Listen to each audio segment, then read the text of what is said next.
J'aime bien de temps en temps nous poser la question, comment est-ce qu'on se sent? Comment vous vous sentez ce matin? Ça va? Ok. Parce que je crois que c'est aussi une question que le Seigneur nous pose. À la limite, il pourrait nous la poser tous les jours. Comment est-ce qu'on va? Comment est-ce qu'on va dans notre foi par rapport à tout ce qui nous entoure? Je me rends compte ces derniers temps qu'il y a beaucoup de gens qui sont attaqués de toutes parts, dans leur santé, mais aussi par des épreuves de la vie. On a l'impression, quelqu'un a prophétisé ça il y a quelques mois, qu'il y a un bulldozer qui doit passer et qui est en train de passer. Et j'ai l'impression qu'on est encore dedans, il est encore en train de bousculer des choses. Et ce n'est pas juste l'ennemi qui fait ça, c'est aussi le Seigneur qui essaie de nous remettre sur le bon chemin pour qu'on soit clair dans nos idées, dans nos pensées par rapport à lui. C'est pour ça que j'ai lu tout à l'heure dans le texte de l'évangile de Matthieu 3 que Jésus, quand il vient, il ne va pas juste venir comme l'agneau de Dieu qui enlève le péché du monde, mais il est aussi celui qui vient et qui viendra. Je pense que c'est ce que Jean-Baptiste avait du mal à comprendre sur le moment. C'est celui qui va venir avec le vent à la main, hein, V-A-N, pour battre le blé, pour aussi régler les situations qui, par rapport à lui, sont pas toujours très justes.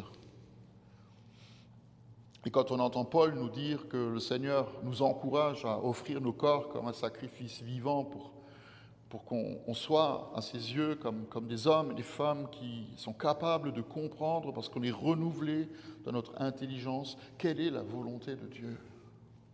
Et ça commence par nous, ça ne commence pas par les autres, ça commence par nous, par moi. C'est quoi la volonté de Dieu pour moi? Et la volonté de Dieu pour moi, c'est de réaliser ce qui est bon, ce qui est juste et ce qui lui est agréable. Et ça, c'est chacun d'entre nous qui doit se positionner et se placer devant lui. Alors, je ne vais pas vous décourager ce matin, pas du tout, hein, c'est pas le but. C'est bon de rappeler ces choses. C'est bon de rappeler ces choses parce que nous, on s'accroche souvent aux promesses, à la bénédiction, à la faveur de Dieu, et on oublie qu'il y a un prix à payer. La bénédiction, elle vient parce que Dieu est bon, mais elle est souvent précédée par des temps qui sont des temps compliqués pour nos propres vies. Il faut qu'on se remette toujours à nouveau, pas seulement en question, mais qu'on se place devant lui et qu'on cherche sa volonté. Ce qui est juste, ce qui est bon, ce qui lui est agréable, encore et encore.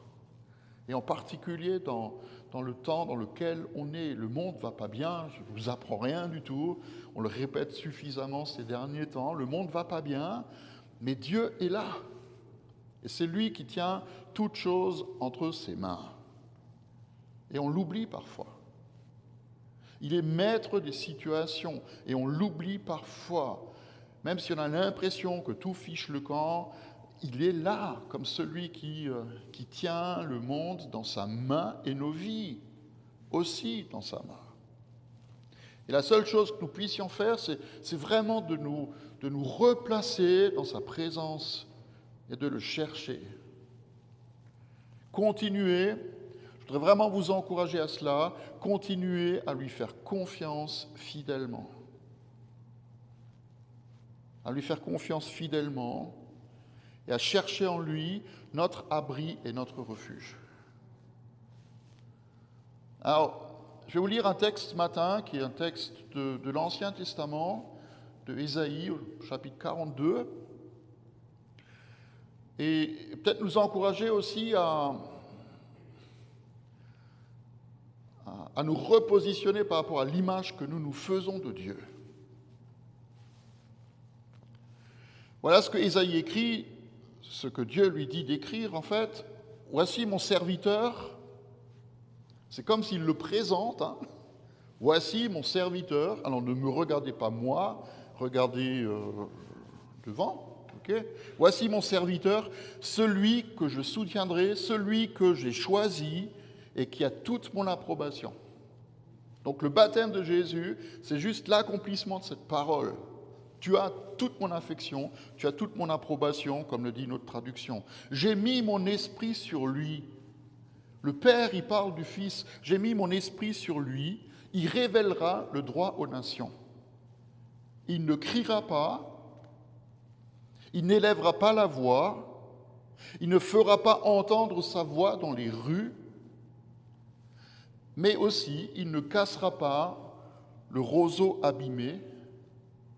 Et il n'éteindra pas la mèche qui fume encore. Mais c'est en toute vérité qu'il révélera le droit. Il ne faiblira pas, il ne se relâchera pas, jusqu'à ce qu'il ait instauré le droit sur la terre. Voici ce que dit l'Éternel, le Dieu qui a créé le ciel et qui l'a déployé, qui a disposé la terre et tout ce qu'elle produit, qui donne la respiration à ceux qui la peuplent, le souffle à ceux qui y marchent. Moi, l'Éternel, je t'ai appelé en toute justice et je te tiendrai fermement par la main. Je te garderai, je t'établirai en toute justice encore pour que tu sois l'alliance du peuple et la lumière des nations, pour que tu ouvres les yeux des aveugles, pour que tu fasses sortir les détenus de prison et de leurs cachots les habitants des ténèbres. Je suis l'Éternel, c'est là mon nom, et je ne donnerai ma gloire à aucun autre, ni la louange qui m'est due aux idoles. Les premiers événements se sont produits, et je vous en révèle de nouveau, avant qu'ils ne soient en germe, je vous les annonce. Voilà ce que le Seigneur dit à peu près 580 ans avant la naissance de Jésus. Vous savez, je pourrais vous citer des dizaines et des dizaines de personnes qui ont marché avec le Seigneur tout un temps et qui ont ensuite disparu de la circulation. Ils ont expérimenté la grâce de Dieu, ils ont même vécu le réveil d'une certaine manière, ils ont même vécu des miracles, mais par ennui, par déception, par blessure, par je ne sais pas quoi, ils sont éloignés de lui. Ou alors ils se sont éloignés de lui parce que Dieu ne faisait pas ce qu'ils attendaient de lui. Ils lui ont tourné le dos. Et en fait, Israël, à qui Ésaïe s'adresse d'abord, était un peu dans la même situation. Le peuple avait vu Dieu à l'œuvre, et puis tout d'un coup, ils avaient le sentiment, parce que les choses n'allaient pas comme eux, ils voulaient, ils avaient le sentiment que Dieu les avait abandonnés. Et quelque part, Ésaïe, dans le texte de ce matin, il est obligé juste de leur rappeler qui il est. C'est pour ça que c'est important pour nous de comprendre que ce que Ésaïe écrit, ce n'est pas juste pour le peuple en exil de son temps, mais c'est aussi pour chacun d'entre nous. D'ailleurs, c'est intéressant parce que dans l'évangile de Matthieu, on a lu tout à l'heure le baptême de Jésus, mais dans l'évangile de Matthieu, chapitre 12, il y a une petite histoire où Jésus est face aux pharisiens. Les pharisiens, ils sortent du temple, donc à Jérusalem, et ils cherchent à trouver un moyen pour se débarrasser de Jésus. Et Jésus l'apprend et s'éloigne avec une grande foule qui le suit. Et là, écoutez ce qui se passe. Il guérit tous les malades en leur disant de ne pas le raconter, afin que s'accomplisse ce que le prophète Ésaïe a annoncé. Voici mon serviteur que j'ai choisi, mon bien-aimé qui a toute mon approbation. Je mettrai mon esprit sur lui et il annoncera la justice aux nations. Il ne contestera pas, il ne criera pas, personne n'entendra sa voix dans les rues. Il ne cassera pas le roseau qui est abîmé et il n'éteindra pas la mèche qui fume encore, jusqu'à ce qu'il ait fait triompher l'injustice et les nations vont espérer en son nom. Et à ce moment-là, on lui amène un démoniaque, aveugle, muet, et Jésus le guérit. De sorte que le muet, il pouvait parler, et ses yeux se sont ouverts, il a pu voir, et toute la foule disait étonnée, n'est-ce pas lui, le fils de David.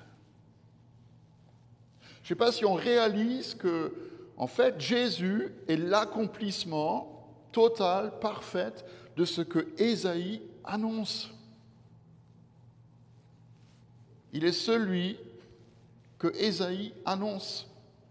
Et il veut se manifester aujourd'hui de la même façon qu'il l'a fait en sortant du temple.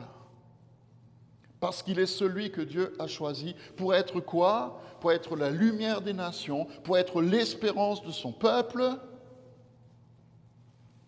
pour être notre espérance. Et je crois que s'il y a beaucoup de gens qui s'éloignent de Dieu ou qui s'éloignent de l'Église, c'est juste parce qu'ils ne savent pas et ils ne connaissent pas qui il est vraiment. Il y a une petite fille, un jour, elle a dit la chose suivante, elle a écrit une lettre à Dieu, elle lui a dit « Cher Dieu, est-ce que c'est toi qui as vraiment voulu que les girafes aient un cou aussi long ou est-ce que c'est juste un accident ?» Pour elle, Dieu ne pouvait pas créer un animal aussi bizarre avec un cou aussi long. Et je pense que si nous devions, ou si nous avions pu fabriquer des girafes, on ne les aurait peut-être pas créées de cette façon-là, avec un long cou. Le seul qui l'aurait peut-être fait, c'est Picasso. Parce que lui, il a fait des trucs un peu bizarres, hein, on est d'accord. Mais encore une fois, c'est juste parce que nous avons du mal à connaître Dieu comme il est, et on a parfois du mal à reconnaître ce qu'il fait. C'est un peu plus loin que Ésaïe écrit que ses pensées ne sont pas nos pensées et que nos voix ne sont pas ses voix. Et là aussi, c'est intéressant parce que ça va dans les deux sens, hein. Il fait des choses, le Seigneur, que nous ne comprenons pas, mais nous aussi, à l'inverse, on fait des choses que lui ne comprend pas. Ok? Ça va dans les deux sens. Mes voix ne sont pas vos voix, mais vos voix, vos pensées ne sont pas mes pensées, dit le Seigneur. Un bon exemple, c'est Noël qu'on vient de fêter. Personne pourrait imaginer qu'une étable, c'est un bon endroit de naissance pour le roi des rois. Même les mages qui ont pourtant vu l'étoile dans le ciel, qui les a conduits, se sont trompés et sont allés voir Hérode à Jérusalem. Parce que pour eux, le lieu de naissance d'un roi, c'est juste un palais, c'est pas une étable. Et pourquoi le Seigneur il a choisi d'envoyer une chorale d'anges à des bergers qui intéressaient absolument personne, plutôt que de les envoyer devant la foule pour que sur BFM TV, on puisse annoncer la naissance de Jésus? Il est là. Jésus, il aurait dû venir dans la gloire pour que tout le monde puisse le voir. Mais les chemins du Seigneur ne sont pas nos chemins. Dieu a envoyé Jésus comme son serviteur pour qu'il puisse s'identifier à tous les hommes, même les plus petits, les bergers, mais chacun d'entre nous. Quand il rentre dans le Jourdain pour le baptême, même Jean, il dit, mais c'est pas possible, c'est pas toi, t'es le Fils de Dieu, tu peux pas être baptisé. Et Jésus lui dit cette chose qui est importante de comprendre, il faut que tu le fasses, c'est convenable que nous agissions de cette manière-là, parce qu'il veut s'identifier à chacun d'entre nous. Et je ne parle même pas de la croix et de la résurrection. Jésus sort de la tombe, le matin de Pâques, il est vainqueur de la mort, et les seuls qui le voient sont quelques femmes et ses disciples, qui eux-mêmes ont du mal à le croire. Il aurait dû se montrer au temple, devant les autorités qui l'ont crucifié, devant les Romains, et se montrer comme il est. Mais ces voix ne sont pas nos voix. Il faut que nous apprenions à le reconnaître comme il est, parce que Dieu, il a un agenda différent du nôtre. Il a une autre manière de faire les choses, souvent loin de nos désirs et de nos idées. Et ce n'est pas pour rien qu'il a interdit les idoles. Ce n'est pas pour rien qu'il a interdit dans les 10 commandements qu'on se fasse une image de lui, parce qu'il ne veut pas être enfermé dans nos images que nous, on projetterait sur ce que Dieu devrait faire. Il Il est plus grand que ça.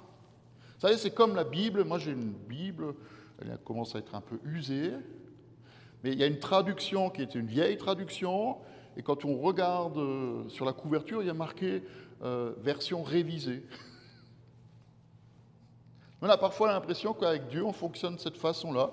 Il y a Dieu qui est révélé dans la Bible, et puis il y a la version révisée de Dieu qui correspond à ce que nous, on veut.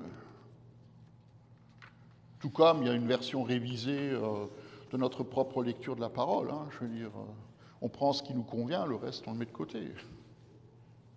Et moi, je suis persuadé que le Seigneur, il continue de se manifester de manière parfois un peu déroutante parce que justement, il ne veut pas être enfermé dans nos images. Il ne veut pas être enfermé dans ce que nous pouvons attendre. Et c'est le but de ce texte de Ésaïe. Il veut renouveler notre compréhension de qui il est et réaliser qu'il a de bons projets pour nous et sa création. La création, il veut en faire quoi? Il veut la réparer. Et la conclusion, vous avez peut-être entendu tout à l'heure, il dit, voici, je crée toutes choses nouvelles. Il fait des choses nouvelles. Est-ce que nous le croyons? Est-ce que nous croyons que le Seigneur veut faire des choses nouvelles? Vous savez pourquoi on a du mal avec cette idée-là, que le Seigneur, il veut renouveler toutes choses, même les cieux et la terre. Parce qu'on a tellement investi de temps et d'énergie dans ce monde que nous habitons. On s'est tellement investi dans nos vies que nous menons que c'est difficile d'en sortir. Vous n'êtes pas d'accord? On aime bien notre vie. On n'aurait pas envie, sauf si ça va mal, que trop de choses changent. Mais Dieu veut recréer toutes choses. Toute chose a commencé par nous. Et c'est peut-être à cause de ça que Hérode et les chefs religieux qui entouraient Hérode, ils ont été secoués et choqués d'apprendre que le Messie venait de naître. Pourquoi? Parce que si cet enfant qui est né est le vrai roi, alors ils allaient perdre leur prestige et leur position. Et c'est pourtant à travers ce bébé qui naît que Dieu veut réparer ce qui était fichu et qui l'est encore. Et aujourd'hui encore, je suis persuadé que les tenants de l'autorité, d'une certaine manière, du pouvoir, même de la religion, ils tremblent de peur quand il s'agit de Jésus. Et ils font tout ce qu'ils peuvent pour le faire taire. Parler de Jésus ou parler à sa place, ça peut être compliqué. Mais il est celui que Dieu envoie dans le monde pour réparer le monde et nos vies en naissant dans une étable et en mourant sur une croix, en donnant sa vie pour nous. Et Dieu a une méthode pour le faire. J'aime pas trop les méthodes, mais Dieu, il en a une pour le faire. Il veut instaurer la justice. C'est ce que la parole, elle nous dit. Mais il veut instaurer sa justice à lui, pas la nôtre. Il ne va pas venir d'abord en envoyant le feu sur ceux qui ne croient pas en lui. C'est ce que Jacques et Jean, ils auraient bien aimé que Jésus fasse. Seigneur, ils ne croient pas en nous, ils ne croient pas en toi. Est-ce que tu veux qu'on ordonne que le feu du ciel il tombe sur eux? Et Jésus dit, mais ça ne va pas la tête. Est-ce que vous savez quel est l'esprit qui vous anime? Ce n'est pas l'esprit de Dieu qui animait ses disciples. Et tant que Jésus ne sera pas revenu dans la gloire pour instaurer vraiment le royaume de Dieu, Dieu se manifestera comme quoi? Comme un père de compassion. Il ne brisera pas le roseau qui est cassé et il n'éteindra pas la mèche qui fume encore. Et une autre traduction qui dit, il ne va pas écraser ceux qui sont faibles, il ne va pas éteindre la moindre espérance, mais il apportera en pleine justice à ceux qui ont été traités injustement. C'est ça la justice de Dieu. La justice de Dieu, c'est une justice de restauration. Pas une justice comme nous la concevons. La justice que nous concevons, c'est on veut que les coupables ils soient traités sévèrement, et généralement les coupables, c'est les autres. ok? C'est eux les fautifs. C'est eux les coupables. Alors qu'en réalité, si on est honnête avec nous-mêmes, les premiers coupables devant Dieu, c'est nous-mêmes. D'accord? Et nous devrions être reconnaissants pour sa grâce, sa miséricorde, le pardon qu'il nous donne et sa patience. Est-ce que vous vous rendez compte que si Jésus revenait ce matin, on serait mal barré, hein?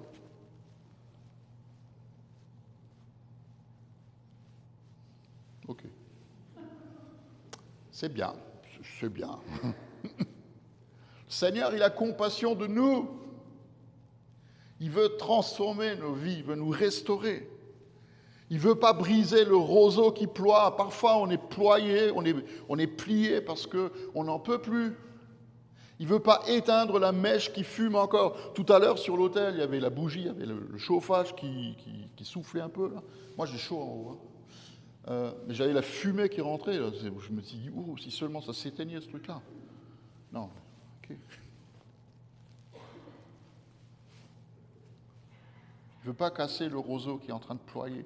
Vous savez, du temps d'Ésaïe comme du temps de Jésus, le roseau, il servait à fabriquer des paniers, ou des sandales, ou des cannes à pêche. Mais ceux qui étaient à moitié cassés, ceux qui étaient à moitié brisés, on les jetait juste de côté. Ils ne servaient à rien aux yeux des gens. Ils sont comme ceux qui sont autour de nous, qui sont cassés. Qui sont peut-être meurtris parce que d'autres leur ont dit ou ont fait. Meurtris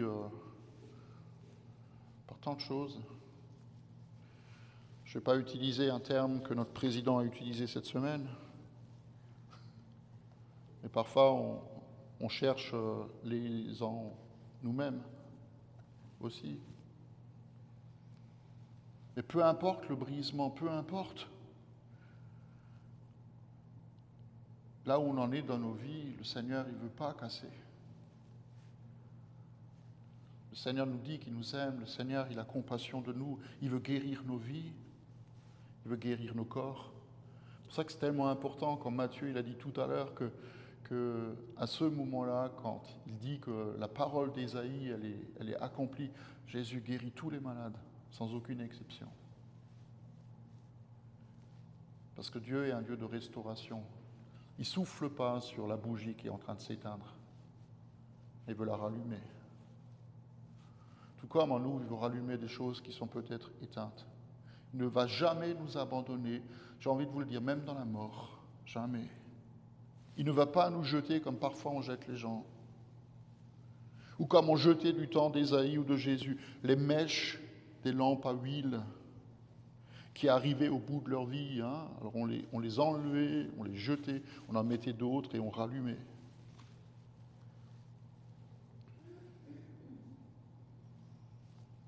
Moi, je voudrais vous encourager, vous inviter à relire dans l'Évangile, dans les évangiles, peu importe lequel, et toutes les fois où Jésus a rencontré des gens qui étaient brisés dans leur vie.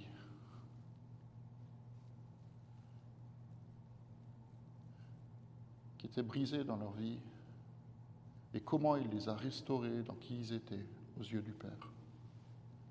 Que ce soit la femme adultère, que ce soit la femme qui avait une perte de sang qui ne s'arrêtait pas, que ce soit le lépreux qui s'approche de Jésus, que ce soit Lazare qui est mort, que ce soit la démoniaque.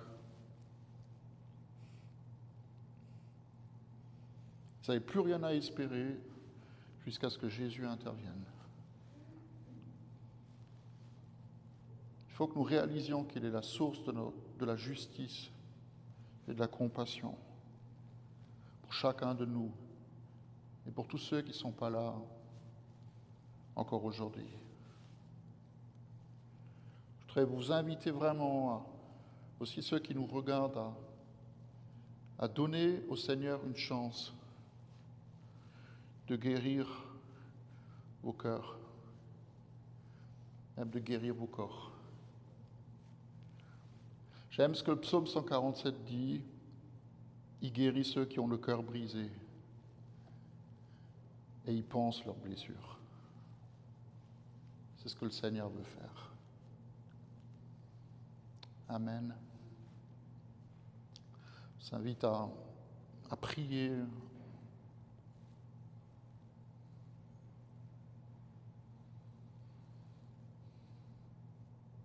Merci Seigneur Jésus, parce que quand tu es venu, tu n'es pas venu pour faire de grands discours.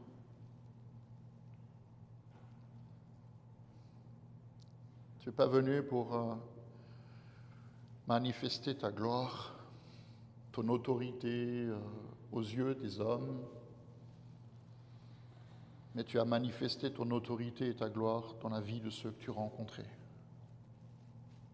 et qui avaient besoin de toi. Et on veut te dire merci parce qu'aujourd'hui encore, tu n'as pas changé.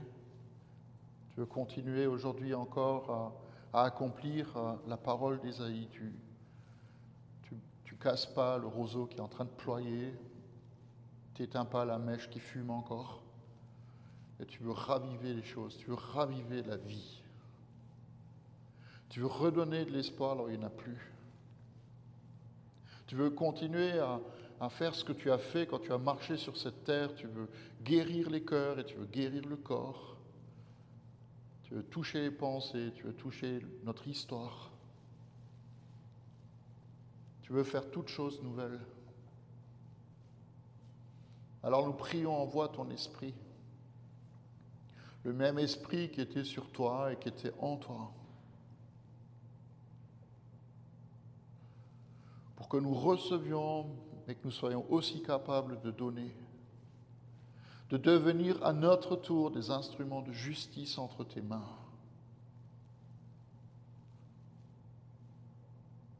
Pour que ceux qui ont été volés par l'ennemi, par leur propre vie, leur propre péché, ils reçoivent la restauration. Pour que ceux qui sont perdus soient retrouvés. Pour que ceux qui sont malades soient guéris. Et on ne le fait pas par notre propre autorité.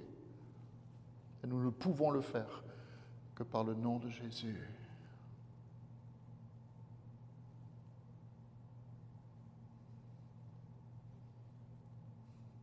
Merci pour ta compassion.